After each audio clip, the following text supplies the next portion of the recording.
মানুষ যে সমস্ত কবিরা গুনাহ করতে আমি আল্লাহ তোমাদেরকে নিষেধ করছি, সেই গুনাহগুলো যদি তোমরা না করো তাহলে তোমাদের জীবনের আর যত বাকি গুনাহ আছে আমি সব মাফ করে দেব।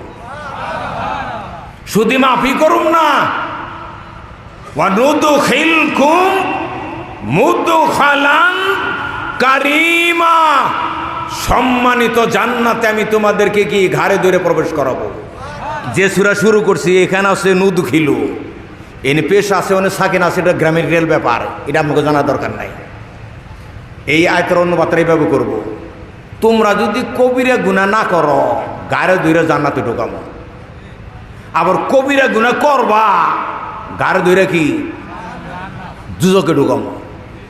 এখন কবিরা গুনাহ কি তার কয়েকটা কথা বলে আমি আজগুলো বলবো, একটু সব ভালো হন।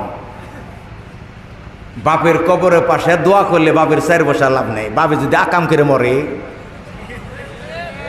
বাপে তার বইনের ওয়ারিশ দেয় নাই, ছেলে যদি কিয়ামত পর্যন্ত দাঁড়িয়ে মানে দোয়া করে 4 পয়সা লাভ হবো না। তুমি আকাম করে কবরে মরবা আর আমি ছেলে এসে দাঁড়িয়ে দোয়া করলে তুমি জান্নাতে যাবা কা? তোমার ভালো হয়ে জান্নাতে জানো, কবরে জানো, কথা কয় না। শোনেন, সবচাইতে বড় পাপ কি বলেন তো? পৃথিবীতে সবচাইতে বড় পাপ হলো কোরআন না জানা। এই কথাটা কোরআনে 16 বার বলছে। এই বাংলাদেশ সহ গোটা পৃথিবীর সমস্যার মূল কারণ কি? এই পৃথিবীর মানুষ কোরআন বুঝে না। কোরআন বুঝলে পরা বাংলাদেশ একটা জান্নাতি পরিবেশ হইত। তাহলে সবচেয়ে বড় পাপ কি? কোরআন না জানা। কোরআন জানতে হবে, জানাতে হবে, শিখতে হবে, শিখাতে হবে, বুঝতে হবে, বুঝাতে হবে। এই কাজটাই কর্তৃপক্ষ করতেছে, আপনারাও জানার জন্যই আসছে। এই পরের পাপটা কি? এটার পরে আল্লাহর আইন বাদ দিয়ে মানুষের আইন মানা, এটা কবিরা গুনাহ। তারপরের পাপ কি?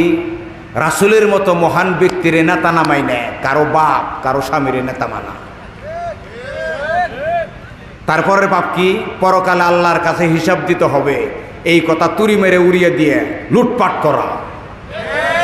তারপরের পাপ কি? কবিরা গুনাহ, পিতামাতাকে কষ্ট দেওয়া। পিতামাতাকে কষ্ট দিয়ে আদমের কোনো সন্তান আল্লাহর কাছে ক্ষমার যোগ্য হবে না। কোরআনে বহুবার এই কথা বলছে, কিন্তু আজকে বাপেরে বাপ না ডাকে পীরের আব্বা ডাকে। তে আল্লাহ তোমারে না গুতাইলে গুতাবো কারে? কথা এই পাপ করা যাবে না। পিতামাতাকে কষ্ট দেওয়ার পাপ করলে কোনো ইবাদত করেই